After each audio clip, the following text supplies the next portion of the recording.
KaraokeBooks. The Gambler. Fyodor Dostoevsky. Translated by Charles James Hogarth. Chapter 7. In the morning I sent for the maître d'hôtel, and explained to him that, in future, my bill was to be rendered to me personally. As a matter of fact, my expenses had never been so large as to alarm me, nor to lead me to quit the hotel. While, moreover, I still had 16 gulden left to me, and, in them, yes, in them, perhaps, riches awaited me. It was a curious fact, that, though I had not yet won anything at play, I nevertheless acted, thought, and felt as though I were sure, before long, to become wealthy, since I could not imagine myself otherwise. Next, I bethought me, despite the earliness of the hour, of going to see Mr. Astley, who was staying at the Hôtel de l'Angleterre, a hostelry at no great distance from our own. But suddenly de Griers entered my room.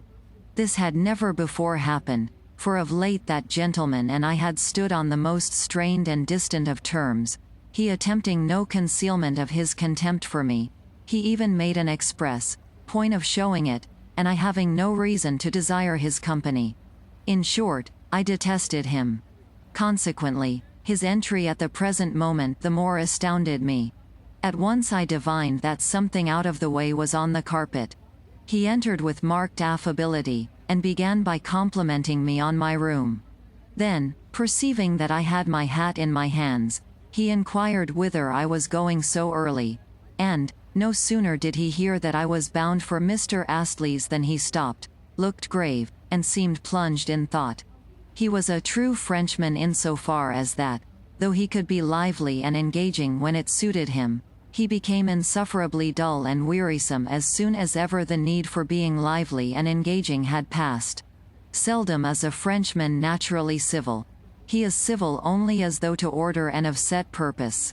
Also, if he thinks it incumbent upon him to be fanciful, original, and out of the way, his fancy always assumes a foolish, unnatural vein, for the reason that it is compounded of trite, hackneyed forms. In short, the natural Frenchman is a conglomeration of commonplace, petty, everyday positiveness, so that he is the most tedious person in the world. Indeed, I believe that none but greenhorns and excessively Russian people feel an attraction towards the French. For, to any man of sensibility, such a compendium of outworn forms, a compendium which is built up of drawing-room manners, expansiveness, and gaiety, becomes at once over-noticeable and unbearable. I have come to see you on business, de Griers began in a very off-hand, yet polite, tone.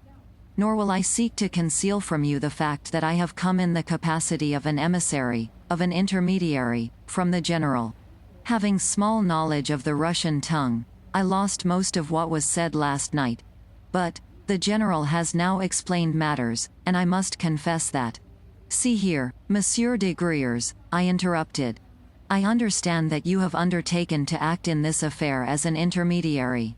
Of course I am only un utchitel, a tutor, and have never claimed to be an intimate of this household, nor to stand on at all familiar terms with it. Consequently, I do not know the whole of its circumstances. Yet pray explain to me this. Have you yourself become one of its members, seeing that you are beginning to take such a part in everything, and are now present as an intermediary? The Frenchman seemed not over-pleased at my question. It was one which was too outspoken for his taste, and he had no mind to be frank with me. I am connected with the general, he said dryly, partly through business affairs, and partly through special circumstances. My principal has sent me merely to ask you to forego your intentions of last evening. What you contemplate is, I have no doubt, very clever. Yet he has charged me to represent to you that you have not the slightest chance of succeeding in your end, since not only will the Baron refuse to receive you, but also he, the Baron, has at his disposal every possible means for obviating further unpleasantness from you. Surely you can see that yourself? What, then, would be the good of going on with it all? On the other hand, the general promises that at the first favorable opportunity he will receive you back into his household, and, in the meantime, will credit you with your salary, with Voss appointments. Surely that will suit you, will it not? Very quietly I replied that he, the Frenchman, was laboring under a delusion. That perhaps, after all, I should not be expelled from the Baron's presence, but, on the contrary, be listened to. Finally, that I should be glad if Monsieur de Griers would confess that he was now visiting me merely in order to see how far I intended to go in the affair. Good heavens, cried de Griers. Seeing that the General takes such an interest in the matter, is there anything very unnatural in his desiring also to know your plans? Again I began my explanations, but the Frenchman only fidgeted and rolled his head about as he listened with an expression of manifest and unconcealed irony on his face. In short, he adopted a supercilious attitude. For my own part, I endeavored to pretend that I took the affair very seriously. I declared that, since the Baron had gone and complained of me to the General, as though I were a mere servant of the General's, he had, in the first place, lost me my post, and, in the second place, treated me like a person to whom, as to one not qualified to answer for himself, it was not even worth while to speak. Naturally, I said, I felt insulted at this. Yet, comprehending as I did, differences of years, of social status, and so forth, here I could scarcely help smiling. I was not anxious to bring about further scenes by going personally to demand or to request satisfaction of the Baron. All that I felt was that I had a right to go in person and beg the Baron's and the Baroness's pardon. The more so since, of late, I had been feeling unwell and unstrung, and had been in a fanciful condition. And so forth, and so forth. Yet, I continued, the Baron's offensive behavior to me of yesterday, that is to say, the fact of his referring the matter to the General, as well as his insistence that the General should deprive me of my post, had placed me in such a position that I could not well express my regret to him, the Baron, and to his good lady, for the reason that in all probability both he and the Baroness, with the world at large, would imagine that I was doing so merely because I hoped, by my action, to recover my post.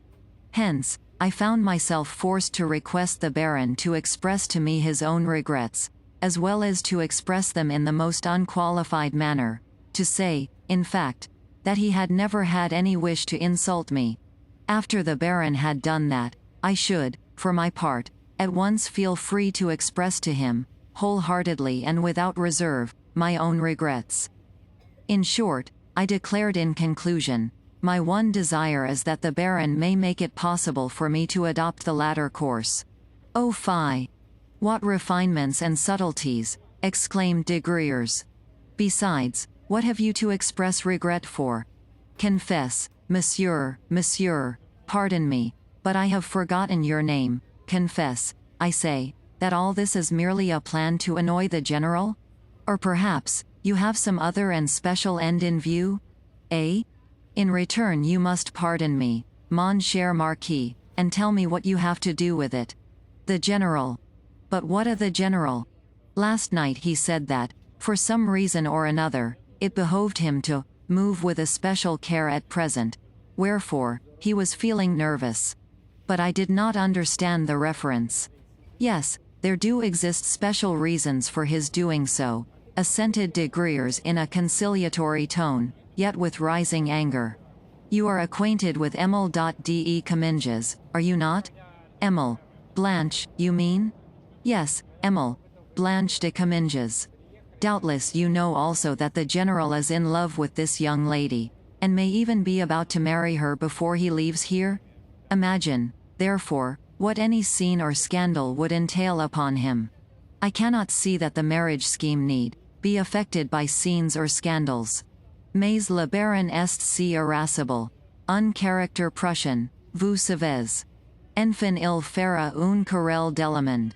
I do not care, I replied, seeing that I no longer belonged to his household. Of set purpose I was trying to talk as senselessly as possible. But is it quite settled that Emile.is to marry the General? What are they waiting for? Why should they conceal such a matter, at all events from ourselves, the General's own party? I cannot tell you. The marriage is not yet a settled affair, for they are awaiting news from Russia. The general has business transactions to arrange. Ah. Connected, doubtless, with Madame his mother? De Griers shot at me a glance of hatred. To cut things short, he interrupted, I have complete confidence in your native politeness, as well as in your tact and good sense. I feel sure that you will do what I suggest, even if it is only for the sake of this family which has received you as a kinsman into its bosom and has always loved and respected you. Be so good as to observe, I remarked, that the same family has just expelled me from its bosom. All that you are saying but for show. But, when people have just said to you, of course we do not wish to turn you out, yet, for the sake of appearances, you must permit yourself to be turned out, nothing can matter very much. Very well, then, he said, in a sterner and more arrogant tone. Seeing that my solicitations have had no effect upon you, it is my duty to mention that other measures will be taken. There exist here police, you must remember, and this very day they shall send you packing. Que diable! To think of a Blanc-bec like yourself challenging a person like the Baron to a duel. Do you suppose that you will be allowed to do such things? Just try doing them, and see if anyone will be afraid of you. The reason why I have asked you to desist is that I can see that your conduct is causing the general annoyance. Do you believe that the Baron could not tell his lackey simply to put you out of doors? Nevertheless, I should not go out of doors, I retorted with absolute calm. You are laboring under a delusion, Monsieur de Griers. The thing will be done in far better trim than you imagine. I was just about to start for Mr. Astley's, to ask him to be my intermediary, in other words, my second. He has a strong liking for me, and I do not think that he will refuse. He will go and see the Baron on my behalf, and the Baron will certainly not decline to receive him. Although I am only a tutor, a kind of subaltern, Mr. Astley is known to all men as the nephew of a real English lord, the Lord Pybrock, as well as a lord in his own right. Yes, you may be pretty sure that the Baron will be civil to Mr. Astley, and listen to him. Or, should he decline to do so, Mr. Astley will take the refusal as a personal affront to himself. For you know how persistent the English are. And thereupon introduce to the Baron a friend of his own, and he has many friends in a good position. That being so, picture to yourself the issue of the affair. An affair which will not quite end as you think it will. This caused the Frenchman to bethink him of playing the coward. Really things may be as this fellow says, he evidently thought. Really he might be able to engineer another scene. Once more I beg of you to let the matter drop, he continued in a tone that was now entirely conciliatory. One would think that it actually pleased you to have scenes. Indeed, it is a brawl rather than genuine satisfaction that you are seeking. I have said that the affair may prove to be diverting, and even clever, and that possibly you may attain something by it. Yet none the less I tell you, he said this only because he saw me rise and reach for my hat, that I have come hither also to hand you these few words from a certain person. Read them, please, for I must take her back an answer. So saying, he took from his pocket a small, compact, wafer-sealed note, and handed it to me. In Paulina's handwriting I read, I hear that you are thinking of going on with this affair. You have lost your temper now, and are beginning to play the fool. Certain circumstances, however, I may explain to you later. Pray cease from your folly, and put a check upon yourself. For folly it all is. I have need of you, and, moreover, you have promised to obey me. Remember the Schlangenberg. I ask you to be obedient. If necessary, I shall even bid you be obedient. Your own Paulina. P.S. If so be that you still bear a grudge against me for what happened last night, pray forgive me. Everything, to my eyes, seemed to change as I read these words. My lips grew pale, and I began to tremble. Meanwhile, the cursed Frenchman was eyeing me discreetly and askance, as though he wished to avoid witnessing my confusion. It would have been better if he had laughed outright. Very well, I said, you can tell Emil not to disturb herself. But, I added sharply, I would also ask you why you have been so long in handing me this note? Instead of chattering about trifles, you ought to have delivered me the missive at once, if you have really come commissioned as you say. Well, pardon some natural haste on my part, for the situation is so strange. I wished first to gain some personal knowledge of your intentions, and, moreover, I did not know the contents of the note, and thought that it could be given you at any time. I understand, I replied. So you were ordered to hand me the note only in the last resort, and if you could not otherwise appease me? Is it not so? Speak out, Monsieur de Griers. Perhaps, said he, assuming a look of great forbearance, but gazing at me in a meaning way. I reached for my hat, whereupon he nodded, and went out. Yet on his lips I fancied that I could see a mocking smile. How could it have been otherwise? You and I are to have a reckoning later, Master Frenchman, I muttered as I descended the stairs. Yes, we will measure our strength together. Yet my thoughts were all in confusion, for again something seemed to have struck me dizzy.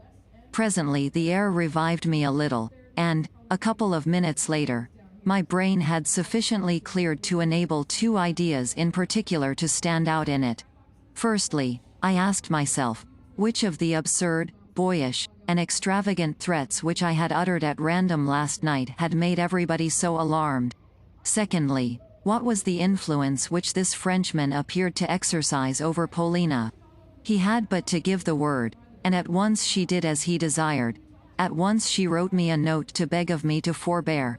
Of course, the relations between the pair had, from the first, been a riddle to me. They had been so ever since I had first made their acquaintance. But of late I had remarked in her a strong aversion for, even a contempt for, him, while, for his part, he had scarcely even looked at her, but had behaved towards her always in the most churlish fashion. Yes, I had noted that. Also, Paulina herself had mentioned to me her dislike for him, and delivered herself of some remarkable confessions on the subject. Hence, he must have got her into his power somehow. Somehow he must be holding her as in a vice. KaraokeBooks.